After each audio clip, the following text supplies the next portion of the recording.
Olá, bom dia para você que está acompanhando a nossa programação Janela Aberta do Recife. O NE1 começa agora para te contar como fica a previsão do tempo depois de tanta chuva. Você vai de carona com a gente para vários pontos da cidade para ver como está o trânsito. Tem ruas e avenidas com muita água ainda. Alguns pontos de alagamento foram registrados. Em alguns locais, a água já baixou. Em outros, tem inundação. Na Mata Norte, a água invadiu casas e rapidamente. Moradores ficaram ilhados. Muita gente perdeu objetos pessoais e móveis. Você vai ver também que um caminhão-tanque com combustível pegou fogo hoje pela manhã em Jaboatão. A polícia isolou a área para o trabalho do Corpo de Bombeiros.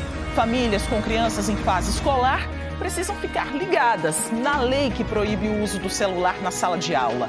Você vai ver como está a adaptação nas escolas. E por falar em adaptação, tem criança começando a vida escolar agora. Esse começo é difícil para elas. Pais, mães irresponsáveis também ficam apreensivos. Essa nova fase para toda a família também é um dos nossos assuntos. Tem gente que ninguém sabe o nome, só chama pelo apelido. E quando isso não incomoda, é até carinhoso. O NE1 vai mostrar pessoas que ganharam uma nova identidade de brincadeira.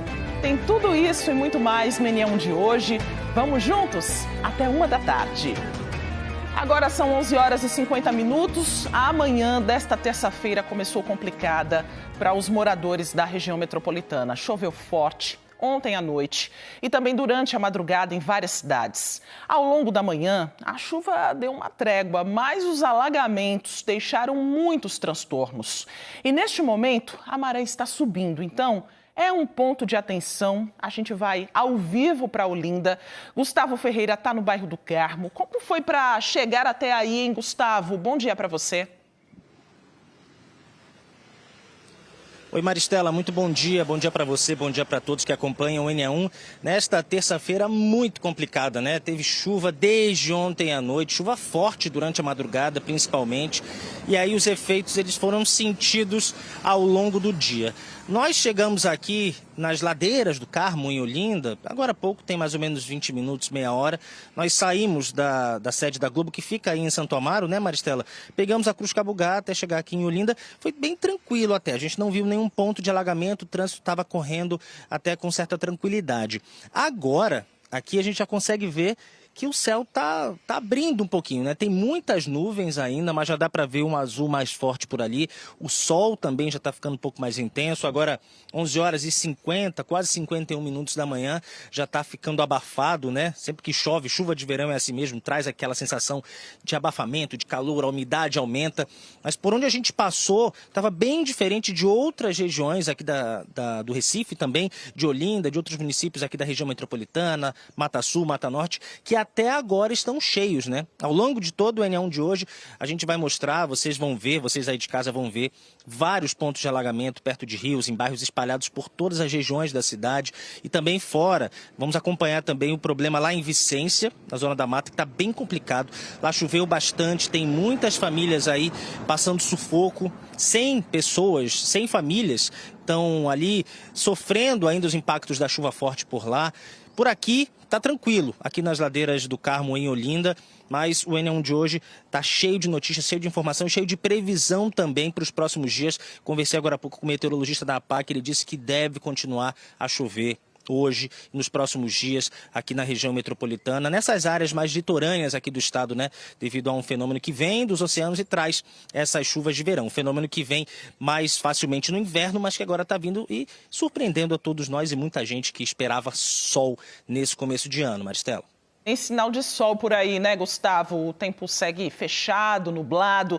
Daqui a pouco você volta, então, com outras informações. A gente segue falando de chuva, já passamos por Olinda. Bora, então, para a zona oeste do Recife. Por lá, moradores passaram sufoco com os alagamentos e com o lixo que invadiu as ruas depois que a água baixou. Lilian Oliveira mostra pra gente. Oi, Lilian, quanto lixo por aí, hein? Bom dia para você. Bom dia, Maristela, para você e para todo mundo que está assistindo. A gente está no bairro de Tegipió e por aqui a chuva sempre causa transtornos, né, para os moradores. A falta de estrutura, a gente sabe que isso causa muito alagamento, o lixo que é arrastado, né? Então, para vocês verem, a gente está numa ponte sobre o rio Tegipió e Bruno Campos está mostrando para vocês aí nas imagens a quantidade de lixo acumulado. Ó, tem partes ali que você não consegue nem ver a água embaixo, de tanto lixo. Tem isopor, embalagens plásticas, né, garrafas PETs, tem bola, você vê de tudo nesse lixo. E aí os moradores aqui, eles sempre sofrem com a chuva, né? Vem cá, Roberta, deixa eu conversar com você. Roberta mora aqui a vida inteira, né, Roberta? E como é que foi essa chuva essa noite para vocês? Muita preocupação, não conseguiu dormir direito? Não, dormiu direito não, muita preocupação. Até de 3 horas da manhã começou essa cheia, veio parar agora de 7 horas da manhã para 8 horas da manhã. Muita água, muita água.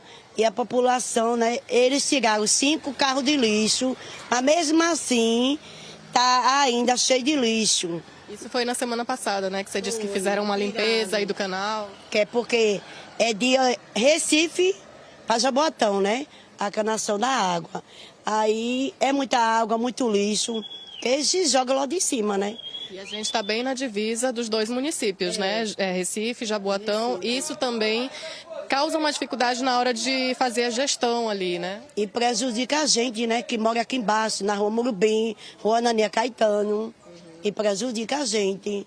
Esse é o cruzamento aqui que a gente está, nessa ponte. Vem cá, por favor, Betânia, né? Betânia. Você também passou a noite preocupada com essa chuva, né? A chuva, a água já chegou a entrar na sua casa nas últimas chuvas, né, que tiveram? Já levei 4 cheias já. Já perdi os móveis todinhos, já 4 vezes. Eu tive que alugar outra casa que demora um pouco a encher. Essa noite não encheu não, mas o lixo ficou tudo na porta de casa e outra vez vai encher, porque o problema maior daqui, faz mais de 30 anos que tem esse problema. É porque isso aqui é uma divisão entre Jaboatão e Recife. Aí essa ponte tem um cano da Compesa por baixo, um ferro. Como eles não levantam, aí os lixos que a metade da população botam, que não é todo, né? Que eu não vou dizer que é todo, é a metade. Botam, aí fica aqui, aí quando a chuva vem, a ponte enche e os lixos vai para casa, a água, tudo quanto é de bicho e não para. Porque se a metade da população parasse de colocar lixo, não ficasse não. Porque não é vereador, não é prefeito, não é presidente que coloca, é a população, a metade, não todos. Mas é a metade que bota. Aí a gente que não bota se prejudica. A gente sofre todo ano com essa cheia, todo ano. Tem que ter conscientização, né? Obrigada, Betânia, por ter compartilhado um pouquinho aí com a gente. Olha, gente, é isso, a quantidade de lixo. Daqui a pouquinho, Maristela, a gente volta conversando mais com os moradores, né? Para mostrar esses efeitos que a falta de estrutura e a falta de planejamento causa. Volto contigo aí no estúdio.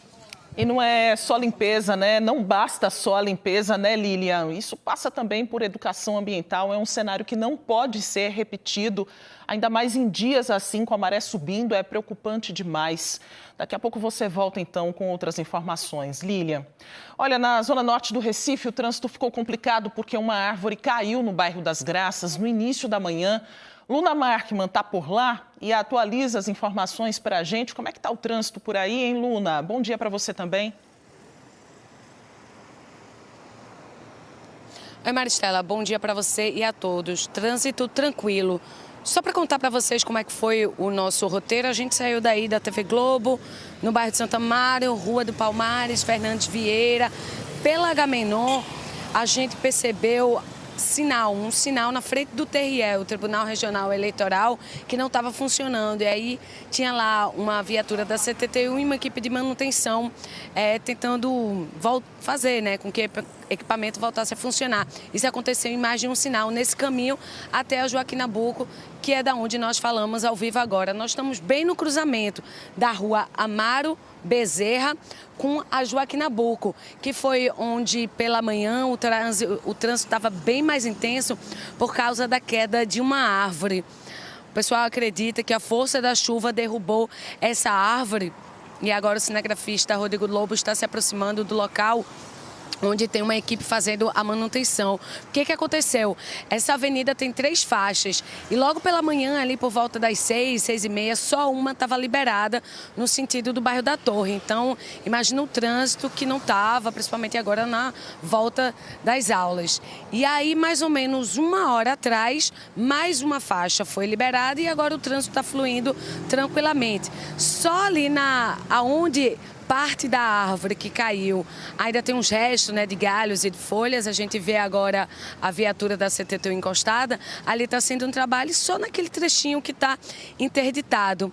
Então, a Enlurb veio, retirou parte dos galhos e agora está esperando para vir com aquele caminhão que tritura, sabe, o resto dos galhos para poder caber e aí liberar totalmente a avenida. A gente vê uns homens trabalhando ali não tem fiação de iluminação pública, nem de transmissão de corrente da Neoenergia. Ali é mais cabo de internet, de telefonia.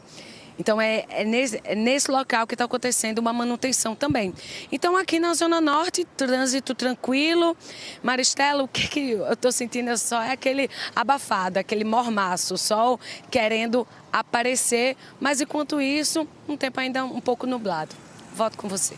Isso, Luna, a gente segue acompanhando como fica essa previsão do tempo também aí pela zona norte do Recife, em vários pontos da região metropolitana. Acompanhando esse trabalho também que está acontecendo aí, a gente reforça a importância de fazer sempre a poda das árvores também, para não ficar ali pertinho da fiação, da rede elétrica. É um tempo de chuva, as chuvas de verão no comecinho do ano. E a gente acompanha também como foi, né, esse comecinho de manhã e durante a madrugada também em vários pontos da cidade com alagamentos. Veja na reportagem. A Rua Imperial, no bairro de Afogados, ficou completamente alagada. Alguns motoristas arriscaram passar pela água. Outros desistiram e voltaram pela contramão. Na Avenida Norte, no bairro de Santo Amaro, mais alagamento. Na faixa com sentido ao centro, motoristas usavam apenas uma das pistas. No bairro das Graças, no Recife, uma árvore caiu. Um trecho da rua Joaquim Nabuco ficou interditado e o trânsito precisou ser desviado. Situação complicada nos Torrões. A Avenida do Forte ficou alagada. Somente motoristas de veículos grandes se arriscaram a passar. Nós também recebemos vídeos pelo nosso canal Globo mostrando alagamentos e transtornos provocados pela chuva forte que começou ontem à noite. Na rua Canal do Matadouro, em Jardim Fragoso, Olinda, a água subiu rápido durante a madrugada. No bairro da Estância, no Recife, muitos alagamentos. Recebemos vídeos da rua Moraes e Silva, a água de um canto a outro da rua. Na rua Peroba, a água chegou quase na cintura. No bairro do Ibura, esse trecho da Avenida Dois Rios ficou tomado pela água. Dava para ver lixo boiando. Carros não passavam. Algumas pessoas se arriscaram a passar a pé pelo alagamento. Também no bairro do Ibura, a Avenida Dom Helder ficou intransitável. A água também alagou a Avenida Recife.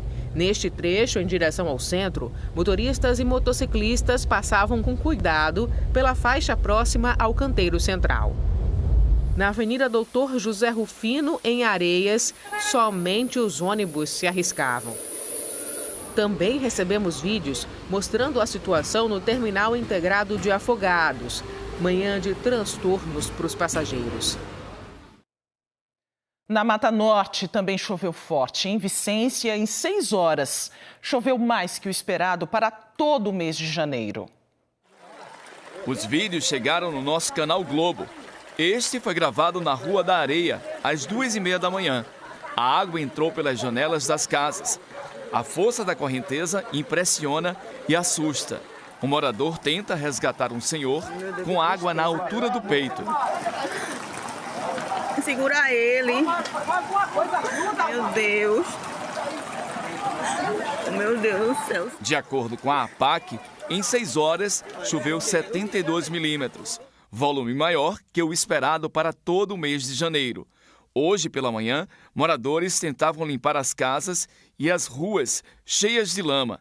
O prefeito da cidade, Éder Walter, fez um apelo. As famílias dessa vez não tiveram tempo para salvar exatamente nada. mal tiveram tempo de sair de suas casas. Então a gente, nesse momento, pede a solidariedade de todos os vicencianos, todos que possam ajudar, contribuir de alguma forma.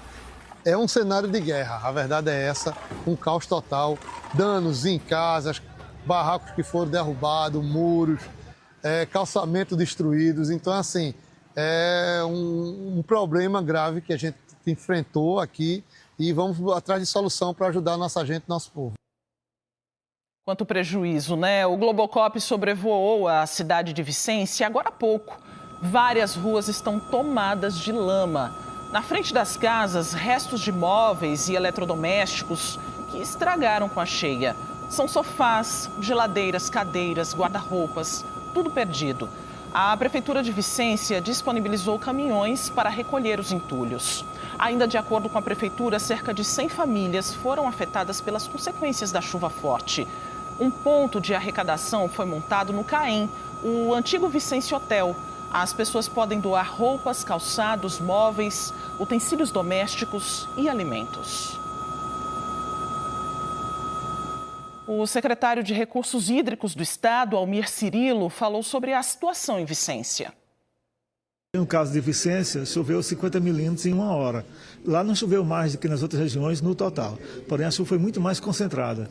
E isso trouxe problemas em partes da cidade onde há mais dificuldade de drenagem urbana. Então, acho que as informações que nós temos da Defesa Civil é que um afluente do rio Pirangi, que praticamente não subiu de nível, subiu 50 centímetros, do rio Sirigi, subiu somente 50 centímetros, mas esse afluente tem sido barrado em alguns trechos e isso levou aos extravasamentos e, de fato, a situação lá está bastante complicada. A Defesa Civil está lá, diversas secretarias do Estado estão presentes para ver como atender melhor a população de maneira geral. Bora agora fazer um giro pelo trânsito, ver como está a situação de algumas ruas e avenidas aqui na região metropolitana por causa da chuva. Olha só como está a Avenida Doutor José Rufino, no bairro da Estância. No lado direito, os motoristas vão sentido Afogados, lado esquerdo, sentido Jaboatão dos Guararapes. Mas essa travessia está bem complicada por causa da água acumulada. Perceba que não chove agora, mas a água não escoou. Olha só, até os veículos maiores, ônibus, caminhões, passam devagar e com um pouco mais de dificuldade aí na região. A gente segue agora pela Avenida Caxangá, no bairro da Iputinga, em frente ao Caxangá Golf Clube. No lado direito, os motoristas vão sentido Camaragibe, lado esquerdo, sentido Madalena. A gente via mais cedo a água acumulada aí nos cantos da pista. Agora, essa água já baixou, os motoristas passam com tranquilidade aí no local, mas o tempo segue bem nublado aí na região. Bora para a Avenida Norte, agora no bairro da Encruzilhada, no cruzamento com a João de Barros. No lado direito, os carros estão sentido Macaxeira. Lado esquerdo, sentido Santo Amaro, movimentação tranquila do trânsito também aí na região. Agora a Estrada dos Remédios, na sua tela, no bairro de Afogados, em frente ao Mercado Público, trânsito tranquilo também, tempo segue bastante nublado também aí neste ponto da cidade. E segue o perrengue dos motoristas que precisam passar pela BR-408 em São Lourenço da Mata. Olha só como estava a rodovia no começo da manhã. Pelo segundo dia consecutivo, uma das faixas no sentido Recife ficou cheia de água. É perto do quilômetro 94 e da entrada da cidade. Ontem ainda dava para passar pela faixa da esquerda, mas hoje a situação piorou com as fortes chuvas da madrugada. Pelas imagens, dá para ver que só caminhões se arriscam aí pelo local. Por causa desse alagamento, o trânsito está bem complicado na região, então é melhor evitar esse caminho se você puder. A gente vem acompanhando esse problema há 2 semanas. O Departamento Nacional de Infraestrutura de Transportes, o DENIT, informou que vai fazer um serviço provisório na drenagem desse ponto aí para que a água escoe e que uma empresa será contratada para fazer uma obra definitiva no local. O NE1, claro, vai ficar acompanhando. E um caminhão-tanque com combustível pegou fogo hoje pela manhã. Ele estava passando pela BR-101 em Prazeres, no município de Jaboatão, quando começou o incêndio. Foi necessário isolar a área para evitar acidentes e facilitar o trabalho dos bombeiros. A fumaça escura chamava a atenção em vários pontos da região metropolitana. O Globocop sobrevoou a área, o trânsito ficou bem lento no sentido litoral sul e, de acordo com o Corpo de Bombeiros, o incêndio foi controlado por volta das 10 horas da manhã. A gente percebe que as chamas chamaram bastante a atenção, mas felizmente foi controlado e a gente agora tem imagens também do nosso Globocop, as imagens feitas aí exatamente mostrando o momento que os bombeiros seguem com esse trabalho de combate às chamas, de resfriamento dessa área. E a gente mostra também como o trânsito está bem complicado aí na região. Globocop agora abrindo, nosso comandante abrindo a imagem aí, a gente vê uma lentidão maior aí em alguns pontos. E olha só o engarrafamento que se formou aí neste ponto. A gente pode voltar a qualquer momento com outras informações, se você puder evitar este trecho. Olha só, a imagem já está mostrando para você o perrengue que os motoristas estão passando por aí. A seguir, os bombeiros seguem procurando por um adolescente de 14 anos que teria pulado num rio com correnteza, no bairro da Muribeca, em Jaboatão dos Guararapes. Você vai ver também novas informações sobre a previsão de chuvas aqui no nosso estado. E ainda, customizar peças de carnaval é bem comum. Aproveitar o que já tem em casa, dar uma cara nova, sabe? Nós vamos conhecer um coletivo de artistas que está fazendo o maior sucesso no Recife e também ganhando mercado em outros estados e países com a arte pernambucana. Agora, 12:09, o NE1 volta em instantes.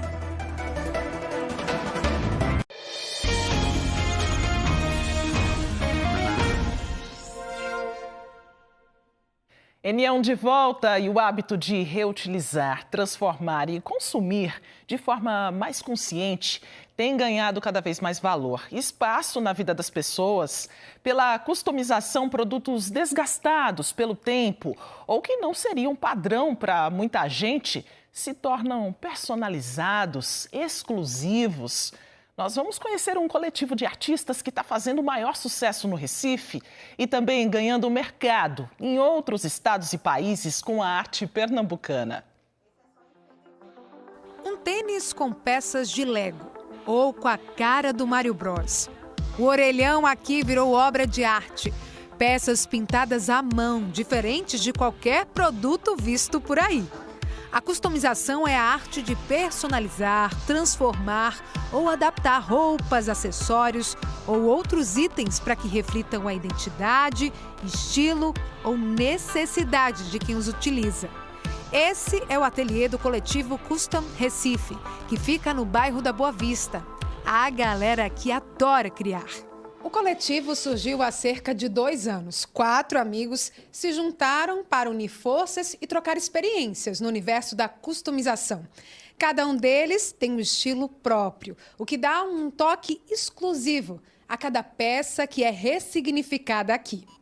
Tiago, Cookie, Edson e Léo são artistas plásticos e produzem as peças para clientes captados nas redes sociais ou em feiras e eventos de arte. Recentemente, eles participaram da Fena Hall e personalizaram peças ao vivo. A ideia de criar o coletivo foi de Léo Gospel, que trabalha com arte desde criança. Como toda criança, ela inicia fazendo os seus cadernos, pintando na escola, sendo chamado para fazer os trabalhos. E aí o meu pai, ele sacou essa aptidão artística, mas uma dificuldade de estudar. E aí eu sempre digo isso eu nunca vou esquecer. Ele comprou uma coleção de livros que tem assim, ensinando matemática desenhando, ensinando estudos sociais, que antigamente desenhando. E aí veio surgir essa vontade de querer desenhar mais, de querer aprender. Aí foi para as camisas, das camisas foi para as paredes, em 99, que eu entrei no grafite. E aí a customização é uma cultura muito antiga e foi que a gente começou a aflorar isso agora, né? O carro-chefe aqui são os tênis customizados. Para fazê-los, os artistas contam com a ajuda da tecnologia. Por meio de um projeto gráfico digital, os clientes podem ver como a peça que será pintada à mão vai ficar. Aqui o cliente ele quer o tênis em tom de cinza. Então aí gera uma desconstrução, né? Porque tem que ter um preparo primeiro do tênis, mas antes eu faço tudo digital, porque aí o cliente ele já vai saber como é que vai ficar, entendeu? E aí eu vou montando toda a estrutura. Uma foto real, né? Porque Porque aí ele já vai, ó, sabendo mais ou menos como vai. Se quer esse tom, se quer um tom de cinza mais fechado, aí vou mudando a cor aqui, tá vendo? Seja para atualizar uma peça antiga, dar um novo uso a algo esquecido no armário ou simplesmente criar algo inédito, a customização é uma maneira divertida e sustentável de inovar. Cookie Arts também faz personalização de roupas. Ela trabalha com o conceito de upcycling, que transforma materiais de maneira criativa, preservando a qualidade original e diminuindo a necessidade de novos recursos. Essa calça mesmo é uma calça que está parada há muito tempo, que era de uma cliente, assim, que ela já usa há muitos anos e ela queria dar uma mudada, estava manchada. E, assim, sempre tem solução, sabe? Então, também é uma educação no sentido de mostrar que a gente não precisa sempre estar comprando roupa nova, sempre tem que estar gastando, sabe? Como o gasto, enfim, de custo, assim, é muito grande de produzir roupa, né? Então, tipo, a gente pensar sempre na sustentabilidade também, sabe? O que é que eu tenho que eu posso transformar? Tiago é um pernambucano bairrista, sim. E por isso levou esse orgulho da terra onde nasceu para customização de tênis. A bandeira de Pernambuco e outros elementos da nossa cultura sempre estão presentes nas peças dele, o que atraiu a atenção de pessoas de outros estados e até de outros países. Minha marca ficou sendo fazer a referência dos estados, seja eles nas suas paisagens, seja eles na sua cultura, mas a firmeza mesmo é a nossa raiz pernambucana, né? Que é a cultura mais linda. Customizo da caixa até o tênis, né? Então a caixa ela vai com o arco-íris da bandeira de Pernambuco, dentro ele vai enrolado na bandeira de Pernambuco com um certificado de autenticidade, e cada cliente recebe um certificado de autenticidade de arte única. Então, é uma arte para cada cliente. José Edson, ou NGH Artes, é vidrado no mundo geek. Os personagens de animes são retratados na arte dele, de um jeito bem exclusivo. A minha ideia é pegar as imagens, né, de animação japonesa, série, filme, e revitalizar ela. No caso, fazer ela numa proporção totalmente diferente de uma obra bem única para o cliente, de acordo, né, com os critérios que ele pede direitinho. Givânia é cliente de Edson e tudo começou com uma calça nova que estragou e ela não queria perder. Eu não queria perder a calça que era nova. Aí eu tive a ideia, chamei ele personalizou a calça. Eu gostei. Aí chamei ele e pedi para ele fazer a mesma arte que eu vi no ônibus, pedi para ele fazer nesta roupa aqui. E daí ele foi fazendo outras artes. Ele pintou um quadro meu, tá lá na minha sala, personalizou o tênis do meu esposo, dos meus 2 netos, camiseta para o meu esposo, para os meus netos. E atualmente agora ele vai personalizar o meu trailer. E isso deveria ser mais valorizado, com certeza.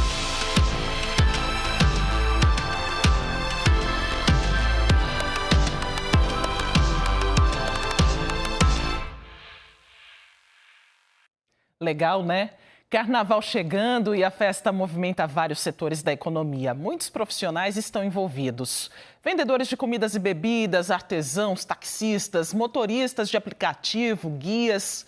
É tanta gente trabalhando, é tempo de festa e também de ganhar dinheiro. Mas para ter resultado tem que investir em qualificação. Em Olinda tem capacitação para empreendedores. Gustavo Ferreira acompanha e conta tudo pra gente. Gustavo, tem curso de quem, hein? E, Maristela, tem curso de muita coisa. Inclusive, um dos mais procurados aqui é o de redes sociais, marketing digital, fotografia para celular. Eu vou conversar com o seu João, que parou aqui muito gentilmente depois do curso. A aula acabou agora há pouco, meio-dia. Seu João, muito boa tarde. Ele estava me explicando, ele vende espetinhos no carnaval, tem 11 anos. 11 anos. O que o senhor veio aprender hoje aqui? Hoje eu vim aprender mais um pouco do contexto que é a manipulação. Me interessei muito por questão do Instagram, que vai ter uma palestra. Tirar foto bonita para postar bem, né? É para a gente se atualizar, né? Porque hoje tem que ser atualizado, né? A situação, né? E o senhor todo ano participa desses cursos, né? 11 anos já trabalhando e todo ano vem. Todo ano eu participo, eu gosto de participar, porque a gente aprende muito com Como a gente não tem condições de ir lá no Sebrae, aqui vem tudo, né? Aí aqui, a gente aqui aprende muita coisa aqui. E aprender é sempre bom. Seu João, boas vendas para o senhor, viu, nesse carnaval. Agora, com o domínio do celular, vai vender muito mais, tenho certeza. Obrigado, viu, pela sua participação.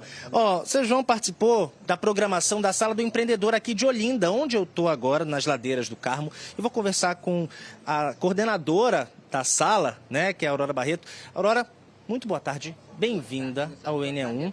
Vamos falar um pouquinho dessa programação, né? Que é gratuita e que tem cursos de muitas coisas para muitos profissionais. Quem é que pode participar e o que as pessoas aprendem aqui? Olha, que legal a participação do seu João, né? Então, ele já trabalha há 11 anos no Carnaval. Então, a gente quer esse pessoal que trabalhou em 2024 que venha para se reciclar. Ah, mas eu já fiz.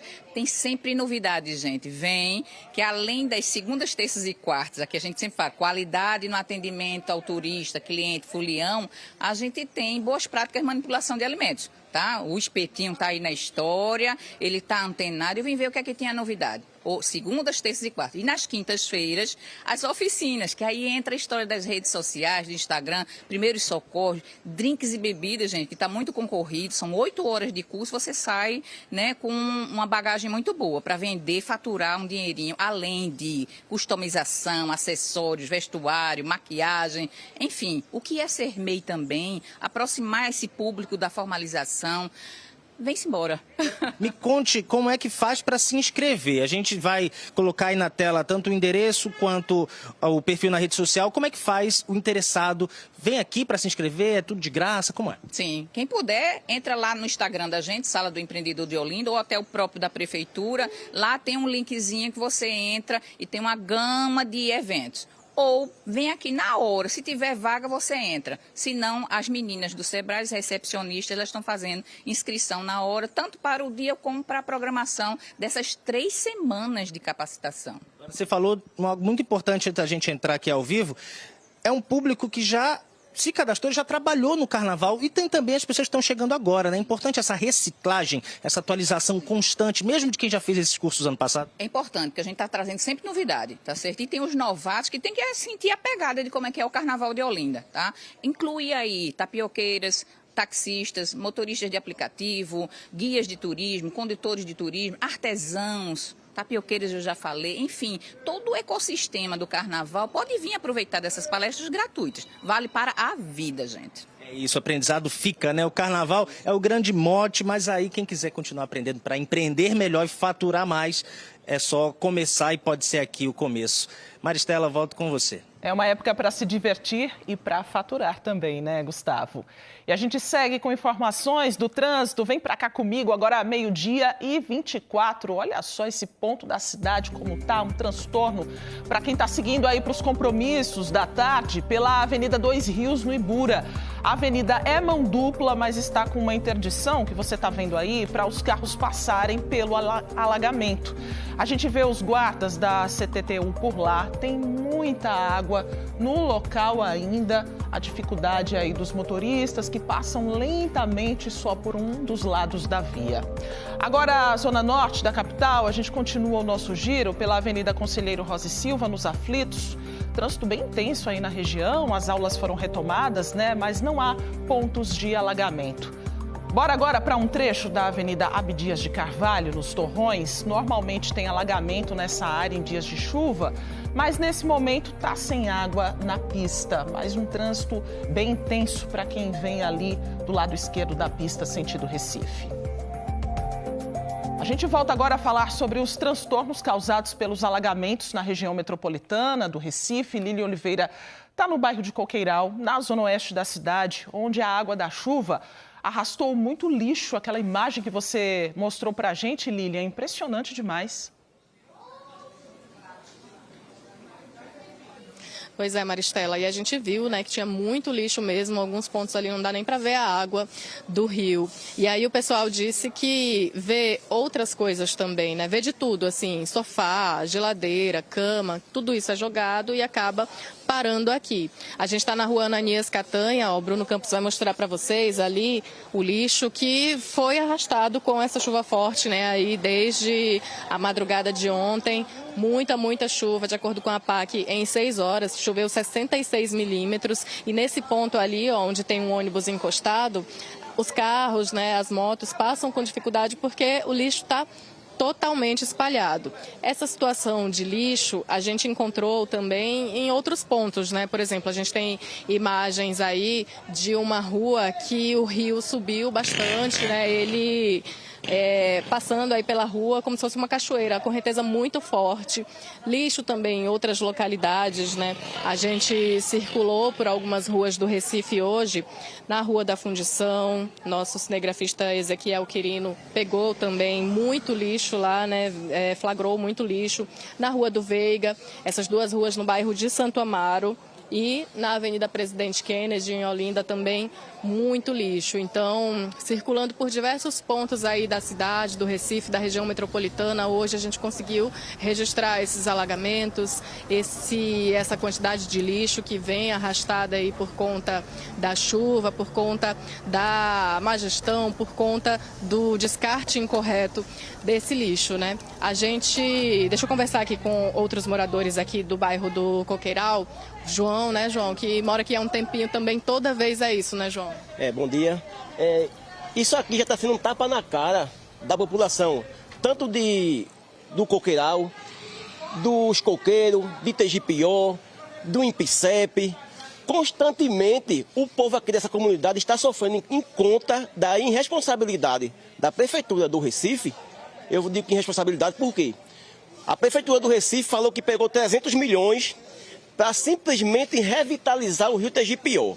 Isso já vai se arrastando em 2 anos, né? A comunidade dos coqueiros já não aguenta mais sob alagamento, sob perca de imóvel, é gente socorrido. Aqui ninguém pode andar mais de sandália, tem que andar de bota.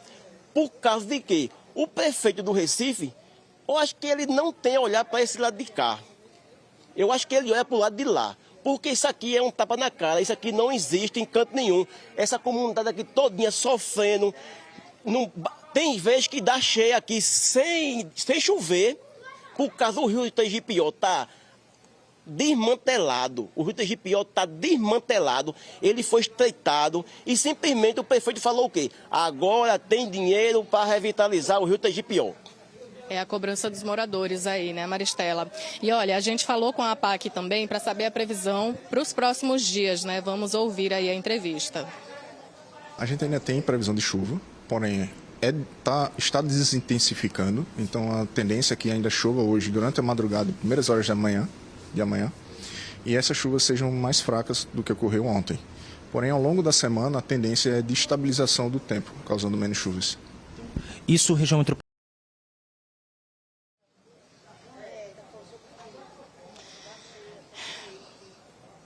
Pois é, Maristela, aí é essa situação, né? Quando chove muito, esses bairros aí que a gente já sabe que historicamente ficam ali às margens do rio, sofrem muito também. Jacó, rapidinho aqui, me conta também, para você é difícil, né? Morador daqui há muito tempo, o que é que você vê quando chove?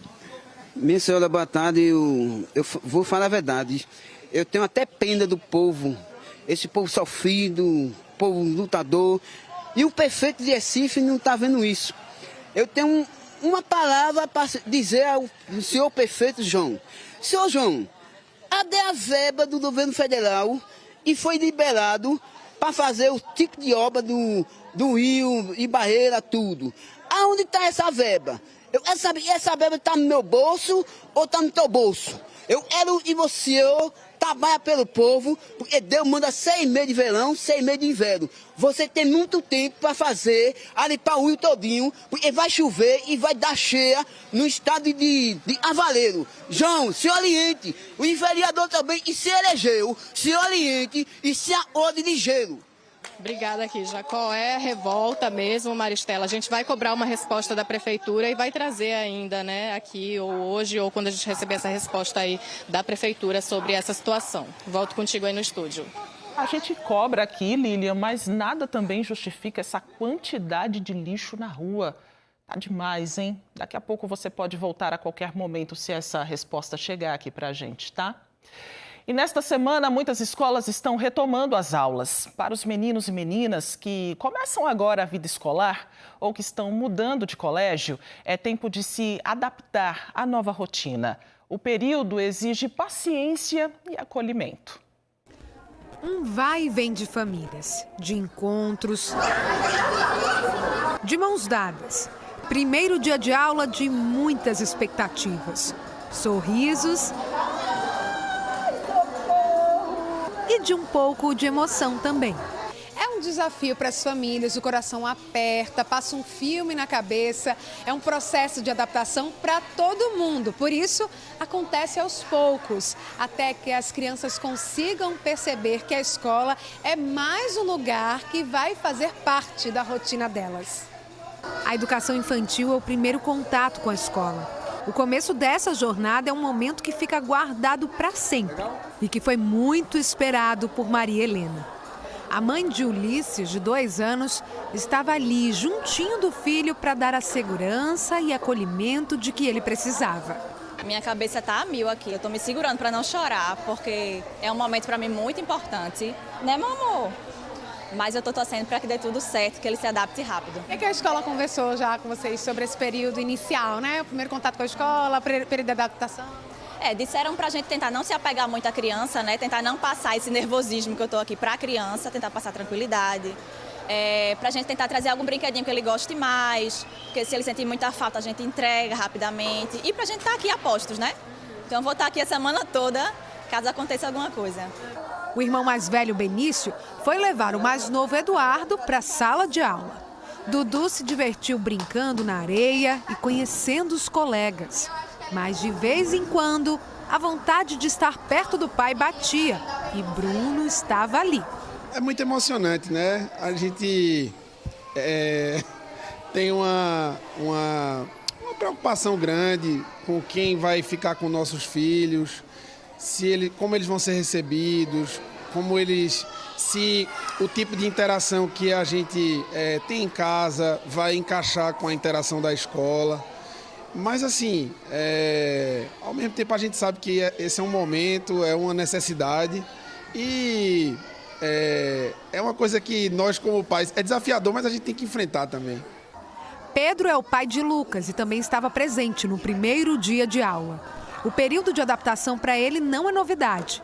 Pai de uma menina de 6 anos, ele sabe o quanto é preciso ter paciência, porque depois dá tudo certo. O coração está batendo bem forte, é um momento que a gente esperou um bocado, super feliz de estar fazendo parte desse momento dele, desse momento de adaptação na escola, e as expectativas são as melhores, né? Realmente é o primeiro dia de muitos que virão. A professora explica que na primeira semana a dinâmica na escola funciona um pouco diferente. Os pais trazem e assim, geralmente é de 7h40 a meio-dia, mas hoje os alunos estão largando numa média de 9h30, 10 horas, para eles poderem ir se habituando com o tempo, o que tem que acontecer, a rotina. E eles ficam num cantinho, né, ali, junto, porque se alguém chorar... Isso, os pais ficam pertinho, então a gente fala assim, olha, fica aqui no cantinho, não muito aparente, porque as crianças quando vê os pais tendem a chorar um pouquinho, a ficar, né, um pouquinho receosa, querem ficar mais com os pais, então a gente pede para que eles fiquem um pouquinho longe, mas que não saiam do ambiente, porque se a gente precisar da ajuda deles para o acolhimento, a gente chama. Andresa é mãe de Mel, de 3 anos. Ela já viveu o período de adaptação na escola 5 vezes, com outros filhos.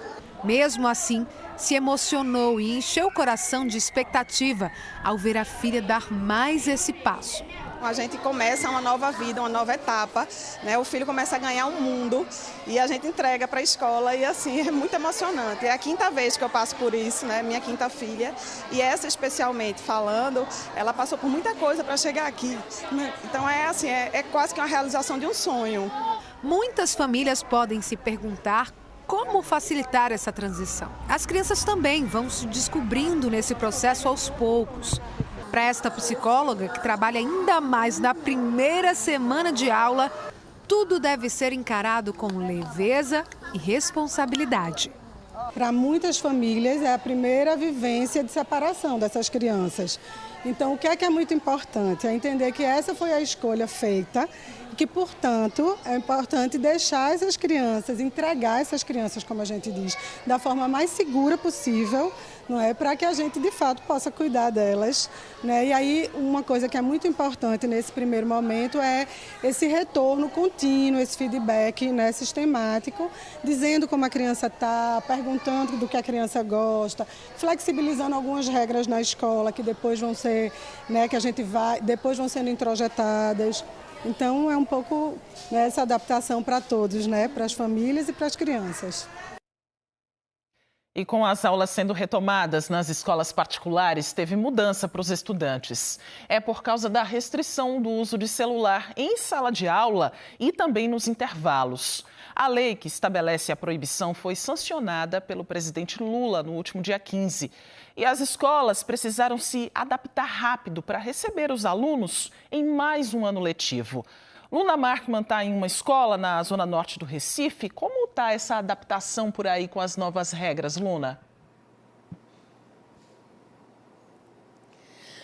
Maristela, a escola que eu estou fica no bairro das Graças, na zona norte do Recife. E eu quero lembrar que desde 2015 tem uma lei estadual que já restringe o uso de celular na sala de aula. Só que podia usar no recreio, no intervalo, podia ficar dentro da mochila, por exemplo, no bolso. Mas aí a lei federal deu uma restringida. E aí, no final do ano passado, o pessoal aqui já começou a tentar se adequar a essa regra. Deixa eu conversar com Maria, que é uma das estudantes. Me conta o que você tem achado já nesse primeiro dia de aula, essa coisa de ter que guardar o celular um pouquinho mais longe de você.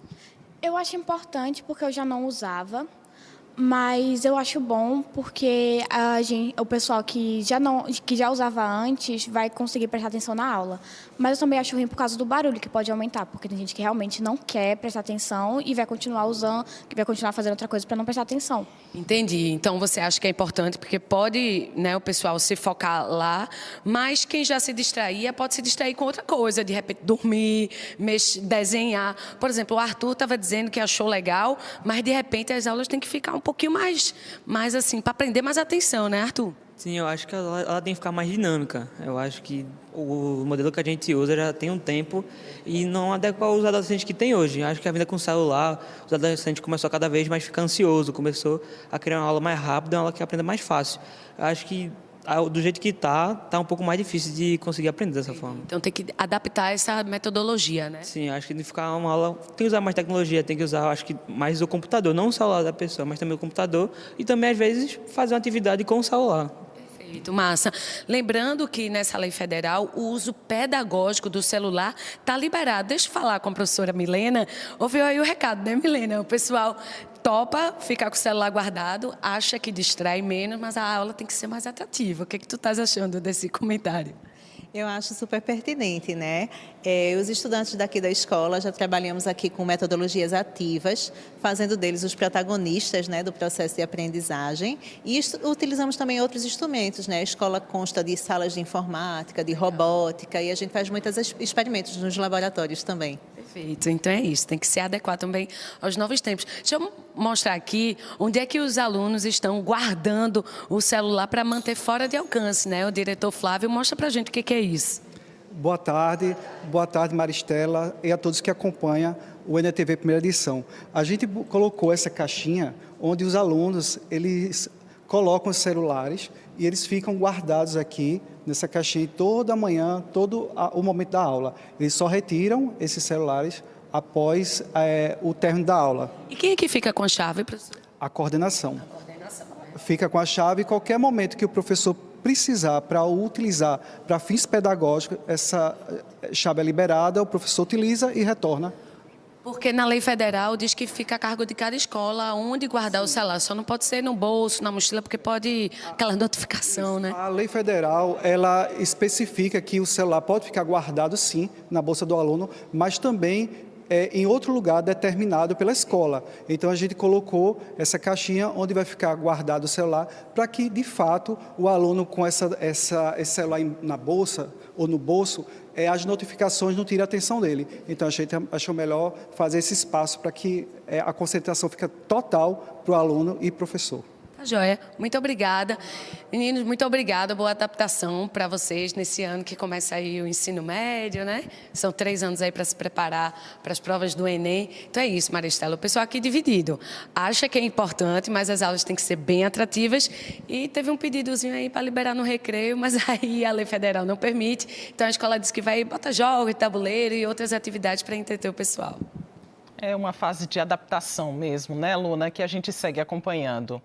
A Polícia Civil prendeu pelo menos 8 pessoas suspeitas de tráfico de drogas em Pernambuco. As prisões foram hoje pela manhã durante uma operação realizada no Recife, Olinda e Itamaracá. Também foram cumpridos 11 mandados de busca e apreensão. A polícia encontrou mala com dinheiro, droga dentro de freezer e em sacos.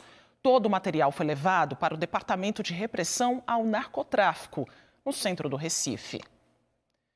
E um homem foi preso em São Paulo, hoje pela manhã, suspeito de assassinar o delegado pernambucano Josenildo Belarmino de Moura Júnior. O crime foi no dia 14 deste mês, na capital paulista. O suspeito foi preso durante uma operação da Polícia de São Paulo na favela de Paraisópolis, zona sul da capital paulista. De acordo com a polícia, foram realizadas buscas e apreensões na comunidade e outras 3 pessoas foram presas. O nome do suspeito que teria assassinado o delegado não foi divulgado. Josenildo Belarmino de Moura Júnior tinha 33 anos e foi morto há 2 semanas durante um assalto.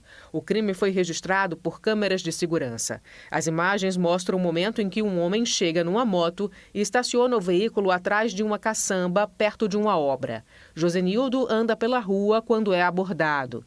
Ele não reage, mas mesmo assim é baleado. O bandido rouba o celular e a arma do delegado e foge. Josenildo Belarmino tinha sido nomeado há 8 meses para o cargo de delegado em São Paulo e assumido a função há 2 meses.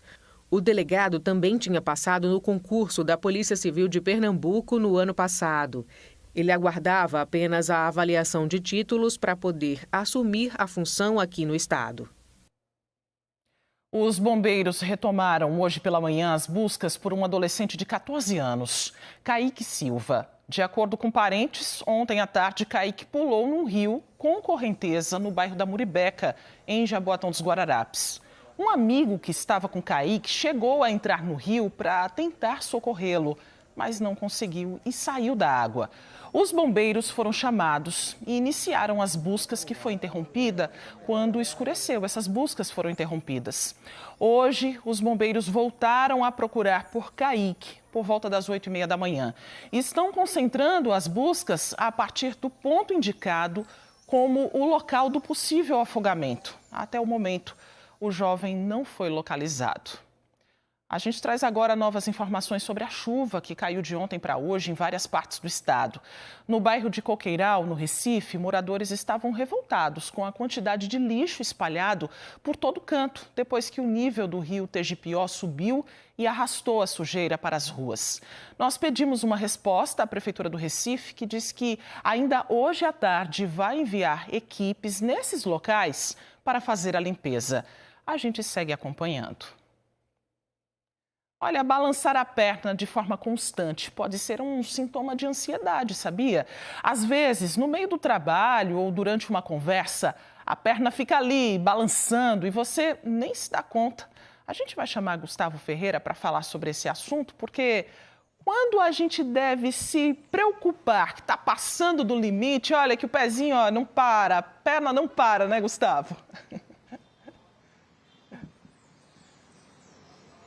Ô Maristela, eu preciso te falar que se eu não tivesse um pouquinho de experiência na reportagem, eu ia estar desse jeitinho, com o meu pé balançando aqui, mas eles já estão firmes no chão, os meus e os de Matheus Xavier, que é psicólogo, está aqui com a gente, vai conversar um pouco sobre isso. Matheus, boa tarde, bem-vindo ao NE1. Maristela acabou de perguntar quando esses sinais, né, a perna mais agitada, a mão na boca, o esfregar os braços, quando é que isso pode representar um sinal de cuidado? Porque você me adiantou que isso é meio que normal de todo mundo, né? Sim, boa tarde. Isso mesmo, é comum a gente poder ter, diante de uma expectativa, um tipo de comportamento que é um reflexo. A gente já nasce com muitos reflexos. Imagine que uma luz forte, nosso olho ele vai ofuscar um pouco. A mesma coisa, a gente vai aprendendo outros reflexos enquanto crescemos. Algum deles pode ser roer a unha, mexer os pés frente a alguma expectativa. Você estava falando do celular, né? A gente hoje, se ele está perto, assim que ele toca, a gente atende, assim que chega uma mensagem. Isso também é sinal de uma sociedade cada vez mais imediatista e muito rápida, né? Porque hoje a gente tem que estar plugado em tudo, tem que estar conectado sempre, e também é um sinal disso? Sim, pode ser sim. Imagine que está numa fila, por exemplo, e está parado nessa fila. E aí pode começar um comportamento de mexer os pés pela agonia de não estar andando na fila. Isso é comum, a gente vai aprendendo esses comportamentos com o tempo. Não significa que seja um sinal de preocupação ou que precise de tratamento. Agora, existe uma diferença, a gente estava também conversando agora há pouco, da síndrome das pernas inquietas, né? Que a gente já ouviu falar e algumas pessoas elas passam por isso, que aí já é um problema de fato, né? Como é que a gente consegue diferenciar? Existe algum momento em que a gente separa esses sinais repetitivos de repente, uma ansiedade de algo mais sério? Sim, um sinal principal é quando é involuntário, quando é automático demais e quando é de difícil controle. Imagine que, tudo bem, vamos tentar manter-se calmo aqui, mas eu não consigo. Eu não consigo me manter calmo, eu não consigo ter esse controle. Isso é um sinal já predispositor de que pode haver ali um transtorno compulsivo. E aí ou pode ser ansiedade generalizada ou transtorno obsessivo compulsivo. E aí na hora de procurar um especialista, nesses casos, né, tanto da ansiedade quanto de repente já da síndrome, quem é que a pessoa deve procurar? Olha, procure um profissional de saúde, certo? O profissional de saúde vai saber ele encaminhar corretamente. É importante que a gente entenda o contexto daquela pessoa. A pessoa pode estar vivendo picos de estresse muito grande. E aí, de fato, por aquela situação específica, ali estar recorrente e ser recente pode fazer com que ela tenha esse tipo de incomum comportamento no corpo. Mas, passando essa situação, na venda passada, isso se dissipa. Então, é importante que um profissional de saúde, seja de saúde mental ou até mesmo um médico que converse com essa pessoa, entenda a necessidade dela, possa fazer o encaminhamento necessário para essa pessoa. Para evitar que chegue nesse ponto, existem alguns caminhos, de repente, a pessoa que é muito ansiosa, muito agitada, o que pode fazer? Assim, o que você recomenda já como psicólogo, né, para essas pessoas levarem uma vida mais tranquila? O que dá para fazer para acalmar esse pé aí agitado? É uma pergunta de milhões e a resposta é muito baratinha. Respire. Respiração, exercício de respiração, fazer vários tipos de yoga, né? Se você percebe que isso não está melhorando, aí sim entra a possibilidade de procurar um profissional de saúde mental, né? E talvez até a possibilidade medicamentosa, né? Diante de alguns casos e quadros. Mas a dica é respire. Se respirar não funcione, corre para um psicólogo, corre para um médico. É isso, respirar é sempre um bom começo. Matheus Xavier, muito obrigado pela sua participação. Tenho certeza que tem muita gente respirando agora aí nos assistindo, de repente acalmou um pouquinho essa perna agitada. Maristela, vamos respirar. Volto com você. Respirando sempre, né, Gustavo? Importante demais sempre prestar atenção aos sinais que o nosso corpo dá, né? Quero chamar agora a sua atenção para um assunto bem importante. Hoje é o dia de combate ao trabalho comparável à escravidão. Um grupo internacional de direitos humanos estima que 49 milhões de pessoas no mundo estejam submetidas a uma condição subhumana, cheia de ameaças e muita violência. O Tribunal Regional do Trabalho atua no enfrentamento desse absurdo que precisa ser denunciado. Luna Markman fala com a gente. Como é que é feito esse trabalho pelo tribunal, hein, Luna? Maristela, eu estou aqui com o desembargador Paulo Alcântara, que coordena um grupo de trabalho que trata sobre esse assunto no Tribunal Regional do Trabalho. E a primeira pergunta é: existe uma fiscalização ativa do tribunal ou vocês trabalham para combater o trabalho escravo por demanda, por denúncia? Desembargador, boa tarde. Boa tarde, eu quero agradecer a Luna pela oportunidade e a Maristela também. Nós temos um trabalho nas duas áreas, tanto através de denúncias como fiscalização, que pode ser através da Delegacia Regional do Trabalho, o Ministério do Trabalho e Emprego, né, ou o Ministério Público do Trabalho. No ano passado, quantas fiscalizações foram feitas? Quantas pessoas resgatadas dessa situação? Eu não sei precisar quantas foram feitas, mas eu sei dizer que 81 pessoas foram resgatadas em trabalho em condições análogas à de escravo, que é a expressão mais técnica. Expressão mais técnica, um trabalho análogo à pessoa escravizada, não é certo? E eu te pergunto, dessas 81 pessoas resgatadas, o senhor consegue caracterizar qual foi o tipo de caso mais comum? Eu diria que é para trabalhar no trabalho rural. é prometido que vai ter um bom salário, vai ter alguma condição de vida, vai ter um alojamento decente, ou seja, é a pessoa que está necessitado, sem dinheiro, precisando, fica fácil ser atraído. Foi mais aqui na região metropolitana ou no interior do estado, desembargador? Eu diria que foi da parte da Mata Sul em diante para o sertão, agreste sertão. Tem alguma forma, alguma dica que o senhor dá para as pessoas desconfiarem e tentar não cair nesse tipo de golpe? Claro, esmola grande, o cego deve desconfiar. Eu aprendi isso desde criança. Então tenha cuidado com propostas. E olhe que eu ainda digo que o trabalho em condições análogas de escravo não é a pior das formas de tráfico de pessoas. Às vezes as pessoas, sob a promessa de um trabalho, às vezes a pessoa entra numa situação horrível. O senhor, inclusive, criou um e-mail especialmente para esse tipo de denúncia. O senhor pode até mostrar o material que o senhor está na mão. Nós criamos um e-mail chamado traficodepessoas@trt6.jus.br.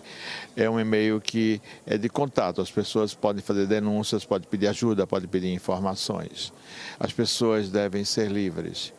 Ninguém deve ser escravo. É o que está escrito aqui, o ser humano nasce para ser livre. E a denúncia, ela precisa ser identificada ou pode ser anônima, desembargador?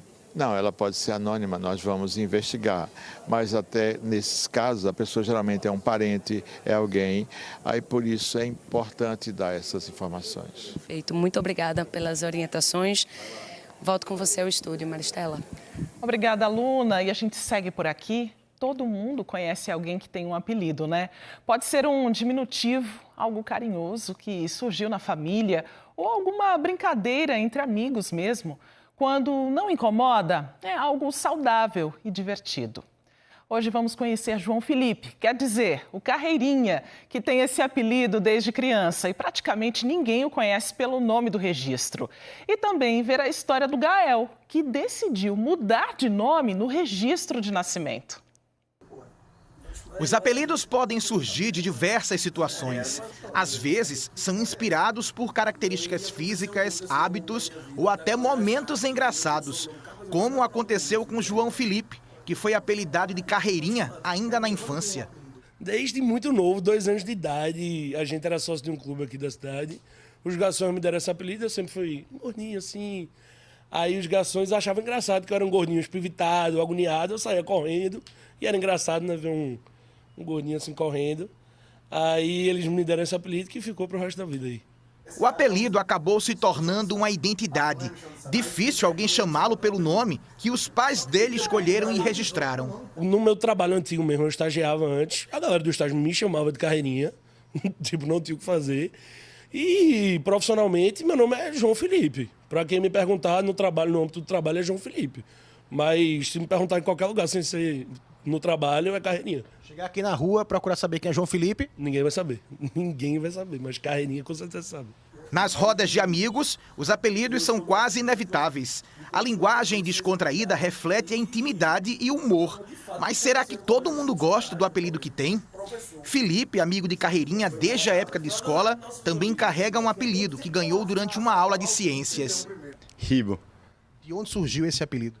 Então, foi no colégio, eu era novato, e aí a gente tava apelidando todo mundo e, vai ser Ribo, e ficou. Sugeriu de uma aula de ciências, assim, de ribossomo de organela, sendo que ninguém sabe que é por isso, sabe? Tipo, todo mundo só me chama assim e ficou Ribo. Entre familiares, os apelidos costumam ser ainda mais carinhosos. Muitos pais criam nomes fofos para os filhos e esses apelidos podem durar para a vida toda. Mas para João Gabriel, irmão mais velho de João Felipe, o Carreirinha, é impossível chamá-lo pelo apelido. Não tem possibilidade de chamar ele de Carreirinha. Não me acostumei, acho que veio depois de mim, né? Aí não tem como mudar aquela chavinha no cérebro, não. Vai ser difícil de mudar. Chama o João Felipe, ei, João Felipe, vem cá, não sei o quê. Sempre pelo nome, os dois. E ele atende? Atende, ele não é doido? Entretanto, tem gente que se identifica mais como é chamado do que pelo próprio nome de registro e acaba mudando o nome no cartório. 2025 já começou com gosto de vitória para Gael. Foi neste cartório em Prazeres, Jaboatão, que o jovem de 21 anos conseguiu oficializar um nome que afetivamente ele já tinha adotado. O antigo Wanderson não o agradava. Isso foi tomando rumo ao longo da vida, pelos apelidos que eu não gostava, a forma de tratamento que eu não achava ideal para mim. Então houve esse distanciamento familiar e a partir de um tempo eu fui pensando, por que não mudar? Se tem lei, eu tenho que correr atrás. O desejo era antigo, mas a lei não estava do lado de Gael. Antes, só era possível fazer a troca do primeiro nome após completar 18 anos e ainda apresentar um motivo. Isso mudou em 2022. Basta manifestar o interesse no cartório a qualquer momento após atingir a maioridade, sem necessidade de justificativa. De lá para cá, Gael tirou um tempo para amadurecer a ideia. Significava uma pessoa forte, uma pessoa corajosa, de origem celta. Então, assim, eu sinto que me representa, porque eu tenho coragem nas minhas decisões. Além de coragem, Gael precisou reunir vários documentos e já gastou mais de R$300. Só o serviço de trocar o nome, que legalmente se chama averbação em geral, custa R$193 neste cartório. Foram cerca de 20 documentos, entre certidões negativas criminais, eleitorais, do trabalho, de dívidas, protesto de dívidas e documentos normais mesmo. Esse sorriso é de felicidade, porque é uma escolha de anos e que eu vejo que está se concretizando graças a uma lei que me beneficia e beneficia outras pessoas também. E qualquer pessoa acima dos 18 anos pode solicitar a mudança do primeiro nome no cartório. O serviço é garantido por lei desde 2022, mas é preciso seguir algumas regras e a mudança ainda vai constar na certidão de nascimento. Luna Markman está de volta agora com um representante da Defensoria Pública. Vai explicar para a gente como é que esse atendimento funciona, Luna.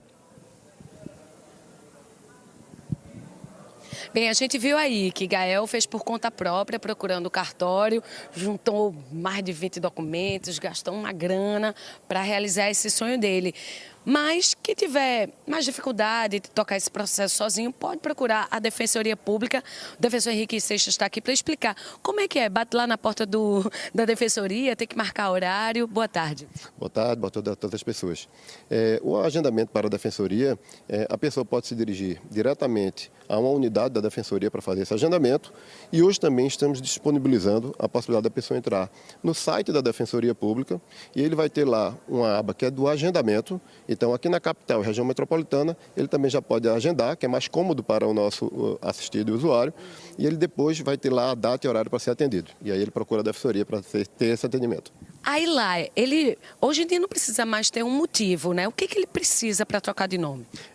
Com a alteração legislativa desde 2022, agora não há necessidade mais ter um motivo para você fazer a alteração do seu nome.